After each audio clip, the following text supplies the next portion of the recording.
ngasi 2024 August ki tang kuntarok Janmashtami Krishna Janmanimini ayuk ki pung 8 makhai tapatri aina lepchari si Jiribam gi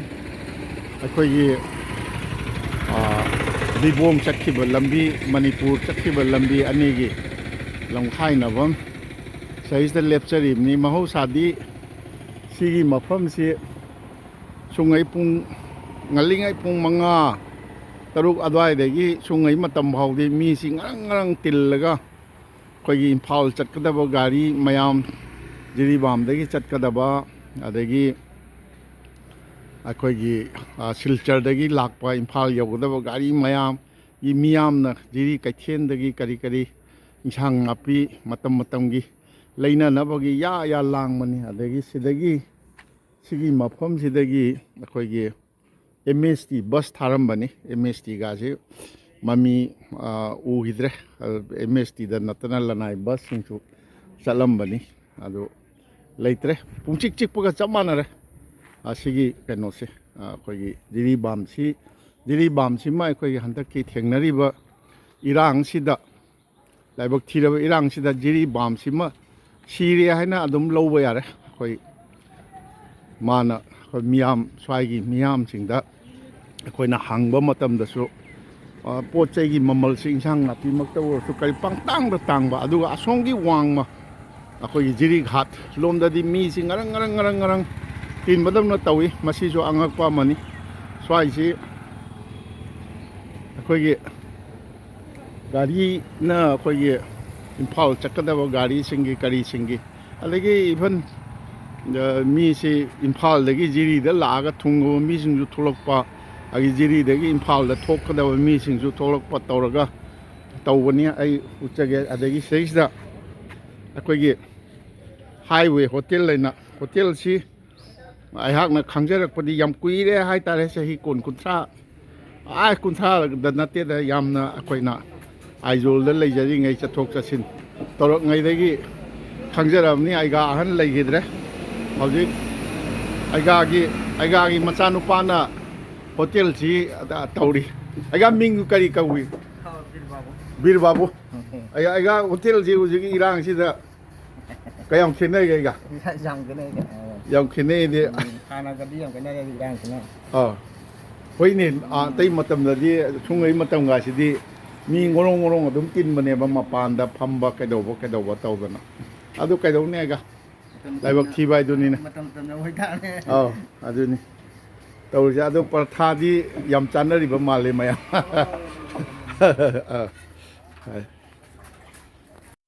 sigi jaga se akhoi gi Jiri gi asom wang madana Jiri kaithel somdana akhoi gi somdana akhoi gi kalibari mugi leiba adom da changkhibani sina Jiri Ghat ki thong mathakta kakhakhre ada aswai gi Jiri kaithel tagiba hajinba lambi ga se gari na khoi Imphal yodaba gari kari ina badawna mi mayam ya langambani aduga maru oina sigi kano sini kaithel paring si hekta insang napi yonbi kari mayam ama leiraga khoi Imphal thungnagadaba kaidobo mayam sina matam gi insang napi kari leidana loina toromani adu punghang hangbaga chamanare normally masi nahan Jiri kachen numittu Jiri kachen numittu kaidongai no ibema ngasi ne ba ngasi ji irai ga ngasi ningdauga ba numit ka Jiri kachen ni adu Jiri kachen ni haibagi karim phawba kaino leitre mami karim ta leitre Jiri si sum Jiri gi mina de yamna wabagi mawongda yang hang ya baba jar se ni sila ba duni wa mi di krai la ni mi di chathok chasin di tawdana bazar da mi le ke ba pura yang hang ya posu sitte akoi jamwa re ba wa kari upai dile upai di sarkar na khange dena do aduni na aduni wa aduni si ya ngasi Jiri ke thengi bazar no mi sigi jaga se kari ba somgi sa ꯀꯥꯂꯤꯅꯒꯔ ꯑꯩꯅ ꯀꯥꯂꯤꯕꯥꯔꯤ ꯍꯥꯏꯔꯨꯔꯦ ꯀꯥꯂꯤꯅꯒꯔ ꯆꯠꯄ ꯂꯝꯕꯤꯅꯤ ꯃꯁꯤ ꯃꯍꯧꯁꯥꯗꯤ ꯍꯦꯛꯇ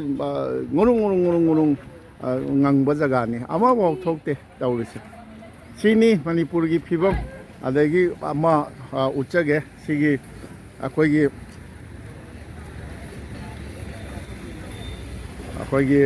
ꯕꯁꯀꯤ ꯀꯔꯤ ꯑꯩꯈꯣꯏꯒꯤ Tata ꯁꯨꯃꯣꯒꯨꯝꯕ ꯋꯤꯡꯒꯔꯒꯨꯝꯕꯒꯤ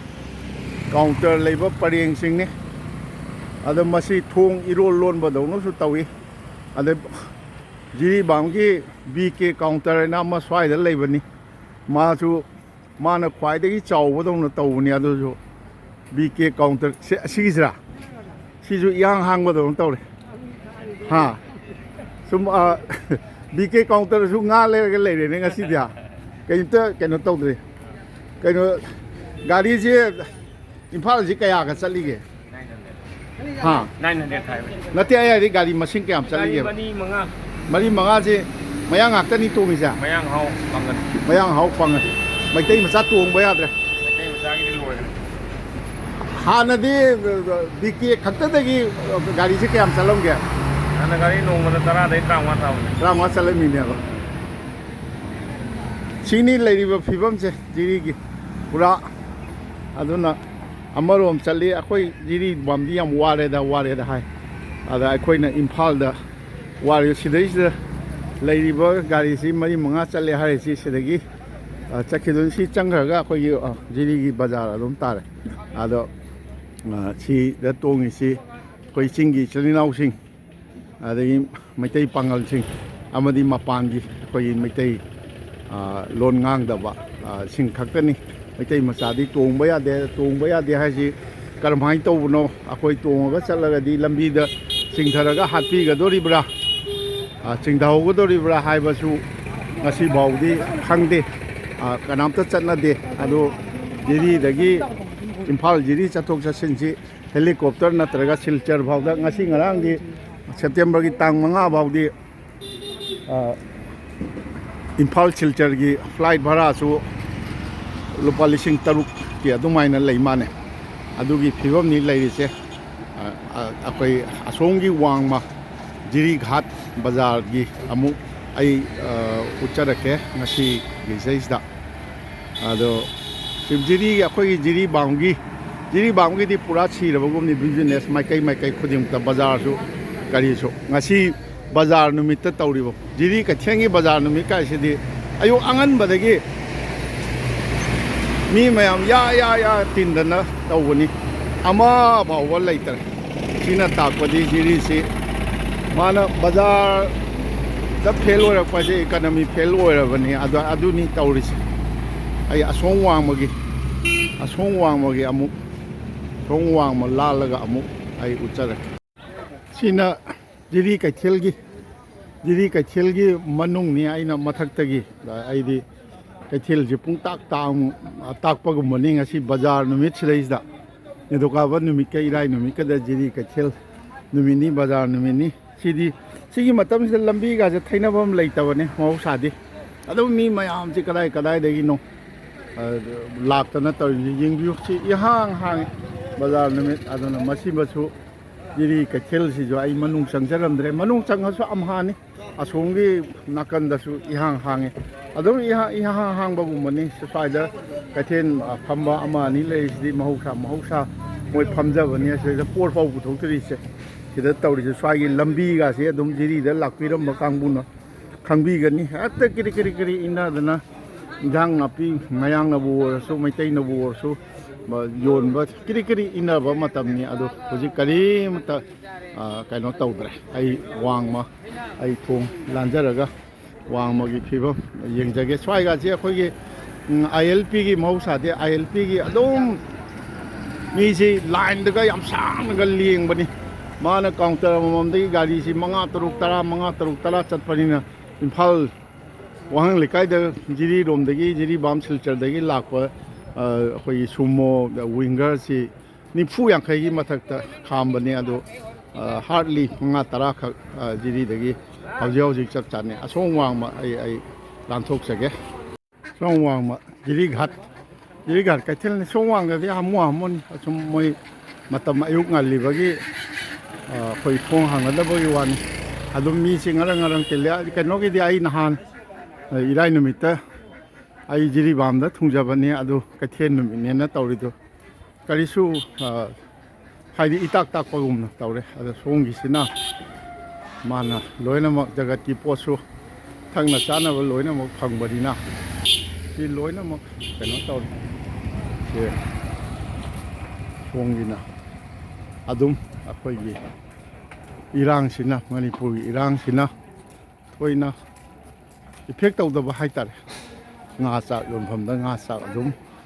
marang kaina hanagum mahoksagum adum yoli yonari ado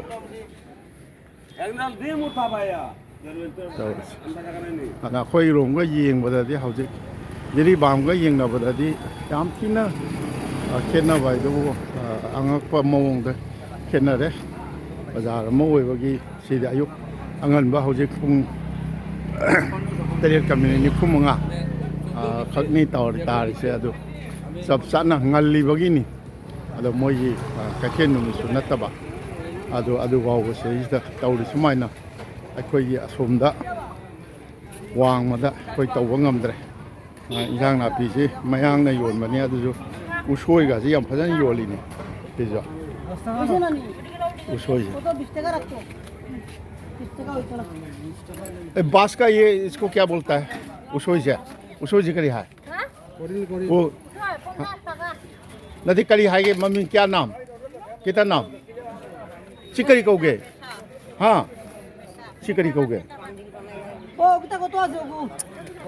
नहीं यार ये बास का ये इसका क्या नाम है पुरुल उसोई अदु कोक हाइबा याद्रो तो मोय सब साना सिदा दी कइनो तौरी अखोइगे जिरी कैथेल दा जिरी बाम कैथेल दा योन गदबदो सोम दा ओइना योले अदो जिरी घाटकी कइनो ओइ यू योमबमनी यो योम वाइन शॉप से अदुम हांगी ngallasу adum hangi aduni asida amma leire somdasu amma lei somdasu aduna yamna akoi gi sumai sum manipur ji sumai sum chatar ji sijuni siju imperial black kaina ga tawriba kaino se hoji thong lo le haiba ni thong macha ma ha ga tawri se ado akwaji thong wang mo gi mi singsu laga sini kena bai bo masi akoi manipur si kayam kuina hojik leiriba akoina leiriba phibom sida kayam kuina leiradi akoi bawo masi wabagi chaitheng se yam phajana akoi sarkar gi chang naiba tolop chadaba adagi achauba business tawdaba achauba business na akoi gi wai hariba dodi maikai amarom da samuna mayang khangaga iroi muk chawi haiba dugumba kainoni aduga manipur da hojik wariba se angakpani ado aikoina haijagare khoi khanna nainaba local tv da karida id yam sengna haijagare relief camp ta leiriba singi mayum makai mamang da mai thadok pi hidana kaidodana chelaiba singdugi awabadi ngasi hayeng gi wana te makoi kokpadi charol surol ani ahum bawa kokpa ngamoidabni aija id hayakti tattana haijagare ado haujik wariba je leibak khoi manipur pumbada leiriba मिसम जिंगना वारी बसी करीनो हाइबसी central government नसु अदुगा Manipur की state government नसु मसी की वकलदा करीमत खंगदबदौना उदबदौना तौबसी मसी याम नुंगाइजते माइकई खुदिंगमक्ता यामना वाबसी यामना वारबनी मसीमा कोई मरु ओइना मणिपुर सरकार की मफमदा हाइजनिंगे कोई जिरी कैथल सीबा हाइबसी मरु ओइना मणिपुर की तंपाकलमदा लेरिबा मी कया अमगी ललोनबी सोमदगी पोचै पुथो पुछिन तौदना तौरेगा थादोक थाजिन तौदना हिंगबा मी कया की इमुंग मनुंगी पुकचाक मरीदु थादत पीबनी हाइबजे मसुमाइ तौदना अखोगी दिमापुर लंबीदसु मोरे लंबीदसु चुराचांदपुर लंबीदसु मसी लोइनमक तौरिबनी हाइबसे ngasi बावदा मणिपुर सरकारना खंगबीदे आइनहान अगरतलादगी आई कसारद नोनिनी लेजगे हादना अखोगी हानदी ꯑꯩꯈꯣꯏꯒꯤ ꯈꯣꯡꯁꯥꯡ ꯐꯥꯎꯕ ꯆꯦꯜꯂꯝꯕ ꯖꯟ ꯁꯇꯥꯕꯗꯤ ꯍꯥꯏꯕ ꯑꯩꯈꯣꯏꯒꯤ ꯇ꯭ꯔꯦꯟꯗꯨ ꯂꯥꯛꯄꯅꯤ ꯑꯗꯨ ꯇꯣꯡꯉꯒ ꯂꯥꯛꯄꯅꯤ ꯁꯤꯜꯆꯔ ꯃꯅꯥꯛꯀꯤ ꯁꯤꯜꯆꯔꯒꯤ ꯇꯔꯥꯄꯨꯔ ꯔꯦꯜꯋꯦ ꯁ꯭ꯇꯦꯁꯟ ꯌꯧꯒꯗꯕ ꯀꯤꯂꯣꯃꯤꯇꯔ 7-9ꯃꯨꯛ ꯂꯥꯞꯄꯝꯒꯗ꯭ꯔꯥ ꯑꯅꯨꯔꯥꯆꯜ ꯍꯥꯏꯕꯁꯦ ꯍꯥꯟꯅꯗꯤ ꯃꯗꯨꯒꯤꯗꯨꯗꯒꯤ ꯂꯥꯛꯑꯦꯔꯒ ꯖꯤꯔꯤꯕꯥꯝꯁꯤ ꯄꯨꯡ 12ꯒ ꯈꯔ ꯍꯦꯜꯂꯛꯄ 12ꯒꯤ ꯑꯗꯨꯋꯥꯏꯗ 12 ꯃꯈꯥꯏ ꯑꯗꯨꯋꯥꯏꯗ ꯊꯨꯡꯉꯦꯔꯒ ꯈꯣꯡꯁꯥꯡꯁꯤ ꯄꯨꯡ 2ꯒ ꯃꯤꯅꯤꯠ 15ꯗ ꯊꯨꯡꯉꯒ ꯑꯃꯨꯛ ꯍꯟꯈ꯭ꯔꯒ ꯑꯒꯔꯇꯂꯥꯗ ꯅꯨꯃꯤꯗꯥꯡꯒꯤ ꯄꯨꯡ 12ꯗ ꯚꯔꯥꯁꯨ ꯁꯨꯞꯅꯒꯤ ꯑꯣꯟꯂꯤ 170 ꯈꯛ ꯂꯨꯄꯥ 160 ꯈꯛꯅ ꯇꯧꯔꯝꯕꯅꯤ ꯑꯗꯨꯒ ꯏꯝꯐꯥꯜꯗꯒꯤ ꯍꯧꯖꯤꯛ ꯈꯣꯡꯁꯥꯡ ꯐꯥꯎ ꯂꯥꯛꯄꯁꯤ MSTꯒꯤ ꯕꯁꯇ ꯑꯩꯈꯣꯏꯒꯤ ꯂꯨꯄꯥ 200ꯒꯤ ꯇꯤꯀꯦꯠ ꯅꯨꯡꯕꯥ ꯐꯥꯎꯕꯒꯤ ꯀꯛꯑꯒ ꯈꯣꯡꯁꯥꯡꯗ ꯀꯨꯝꯍꯧꯔꯦꯔꯒ ꯂꯨꯄꯥ ꯑꯩꯈꯣꯏꯒꯤ 100ꯒꯤ ꯇꯤꯀꯦꯠ ꯀꯛꯑꯒ ꯖꯤꯔꯤꯕꯥꯝ ꯌꯧꯕ ꯌꯥꯔꯝꯕꯅꯤ ꯂꯨꯄꯥ 300-300ꯅ ꯍꯧꯖꯤꯛꯇꯤ ꯏꯝꯐꯥꯜꯗꯒꯤ ꯀꯅꯥꯒꯨꯝꯕ ꯑꯃꯅ ꯖꯤꯔꯤ ꯆꯠꯀꯦ ꯍꯥꯏ ꯇꯥꯔꯗꯤ ꯃꯥ ꯍꯪꯒꯠ ꯍꯟꯗꯥꯗ ꯂꯨꯄꯥ ꯂꯥꯏꯕꯛ ꯊꯤꯔꯒꯅ ꯐ꯭ꯂꯥꯏꯠꯀꯤ ꯃꯃꯜ ꯍꯧꯖꯤꯛ ꯂꯩꯔꯤꯕ ꯁꯨꯃꯥꯏꯅ ꯁꯤꯜꯆꯔ ꯏꯝꯐꯥꯜꯁꯤ ꯂꯨꯄꯥ 3,000ꯀꯤ ꯃꯈꯥꯗ ꯂꯩꯇ꯭ꯔꯦ ꯑꯗꯣ ꯑꯗꯨꯃꯥꯏꯅ ꯇꯧ ꯇꯥꯔꯗꯤ ꯂꯨꯄꯥ 10,000-10,20 ꯄꯣꯔꯁꯥꯅꯦ ꯆꯪꯕ ꯇꯥꯕ ꯁꯨꯃꯥꯏꯅ ꯁꯨꯝ ꯂꯩꯕ ꯇꯥꯔꯗꯤ ꯀꯔꯝꯍꯥꯏꯅ ꯇꯧꯅꯤ ꯑꯗꯣ ꯃꯅꯤꯄꯨꯔ ꯁꯔꯀꯥꯔꯅ ꯑꯔꯨꯅꯥꯆꯜꯗ ꯈꯥꯝꯃꯤꯕ ꯇ꯭ꯔꯦꯟ ꯑꯁꯤ ꯖꯤꯔꯤꯕꯥꯝ ꯐꯥꯎ ꯌꯧꯍꯟꯕꯁꯤ ꯀꯔꯤ ꯀꯥꯏꯕꯅꯣ ꯃꯁꯤꯁꯨ ꯑꯉꯛꯄ ꯑꯃꯅꯤ ꯃꯁꯤꯒꯨꯝꯕ ꯃꯌꯥꯝ ꯑꯩꯈꯣꯏꯒꯤ ꯀꯩꯁꯨ ꯅꯠꯇꯕ ꯇꯧꯕ ꯌꯥꯕꯗ ꯑꯃꯐꯥꯎ ꯇꯧꯗꯕꯁꯤ ꯃꯁꯤꯃꯗꯤ ꯄꯦꯟꯖꯗꯦ ꯑꯩꯈꯣꯏꯒꯤ ꯃꯅꯤꯄꯨꯔ ꯂꯩꯉꯥꯛꯀꯤ ꯃꯐꯝꯗ ꯀꯔꯤꯁꯨ ꯀꯩꯅꯣ ꯂꯩꯕ ꯄꯣꯠꯁꯛ ꯅꯠꯇꯦ ꯑꯔꯨꯅꯥꯆꯜ ꯌꯧꯔꯛꯏꯕ ꯇ꯭ꯔꯦꯟꯗꯨ ꯑꯒꯔꯇꯂꯥꯗꯒꯤ ꯆꯦꯜꯂꯛꯏꯕ ꯇ꯭ꯔꯦꯟꯗꯨ ꯖꯤꯔꯤꯕꯥꯝ ꯌꯧꯍꯟꯕ ꯍꯥꯏꯕꯁꯦ ꯃꯁꯤ ꯖꯤꯔꯤꯕꯥꯝ ꯐꯥꯎ ꯆꯪꯍꯟꯕ ꯍꯥꯏꯕꯁꯤ ꯀꯩꯁꯨ ꯂꯩꯇꯕ ꯄꯣꯠꯁꯛꯅꯤ ꯑꯗꯨꯐꯥꯎꯕ ꯇꯧꯕ ꯉꯝꯗꯦ ꯑꯗꯨꯅꯗꯤ ꯀꯔꯥꯏ ꯈꯣꯡꯁꯥꯡ ꯐꯥꯎꯕ ꯇ꯭ꯔꯦꯟ ꯀꯔꯝꯍꯥꯏꯅ ꯇꯧꯅ ꯂꯥꯛꯍꯟꯒꯗꯣꯔꯤꯕ ꯑꯗꯨꯒ ꯁꯨꯝꯅꯒꯤ ꯏꯝꯐꯥꯜꯗꯒꯤ ꯈꯣꯡꯁꯥꯡ ꯐꯥꯎ ꯀꯤꯂꯣꯃꯤꯇꯔ 100 ꯈꯛꯇꯅꯤ ꯑꯁꯤꯐꯥꯎꯕꯗ ꯁꯦꯀꯨꯔꯤꯇꯤ ꯆꯞ ꯆꯥꯅ ꯑꯦꯔꯦꯟꯖꯃꯦꯟ ꯇꯧꯗꯅ ꯄꯦꯁꯦꯟꯖꯔ ꯒꯥꯔꯤ ꯆꯦꯜꯍꯟꯕ ꯉꯝꯗꯕ ꯁꯔꯀꯥꯔꯁꯤꯗ ꯀꯔꯤꯅꯣ ꯑꯩꯈꯣꯏꯅ ꯍꯥꯏꯒꯗꯧꯕ ꯀꯔꯤꯅꯣ ꯄꯦꯟꯗꯕ ꯃꯁꯤꯁꯤꯗ ꯀꯔꯤꯅꯣ ꯑꯩꯈꯣꯏꯅ ꯍꯥꯏꯒꯗꯧꯕ ꯈꯔꯁꯤ ꯍꯥꯏꯖꯔꯒ ꯉꯁꯤ ꯍꯧꯖꯤꯛ ꯉꯁꯤ ꯇꯥꯡ 23 ꯖꯟꯃꯥꯁꯇꯃꯤ ꯅꯨꯃꯤꯠ ꯑꯩꯈꯣꯏꯒꯤ 2024 ꯑꯌꯨꯛꯀꯤ ꯄꯨꯡ 9 ꯇꯥꯒꯗꯕ ꯃꯤꯅꯤꯠ 5 ꯆꯞ ꯆꯥꯅ ꯋꯥꯠꯂꯤ ꯑꯗꯣ ꯃꯁꯤ ꯑꯩ ꯉꯁꯤ ꯊꯝꯖꯕ ꯈꯔ ꯖꯤꯔꯤꯕꯥꯝꯗ ꯂꯥꯛꯆꯕꯒꯤ ꯌꯥꯝꯅ ꯃꯑꯣꯡ ꯃꯔꯤꯜ ꯇꯥꯗꯕ ꯃꯇꯝꯁꯤꯗ ꯂꯥꯛꯆꯕꯒꯤ ꯄꯥꯎꯗꯝ ꯃꯇꯥꯡ ꯑꯁꯤꯗ ꯂꯣꯏꯁꯤꯟꯖꯒꯦ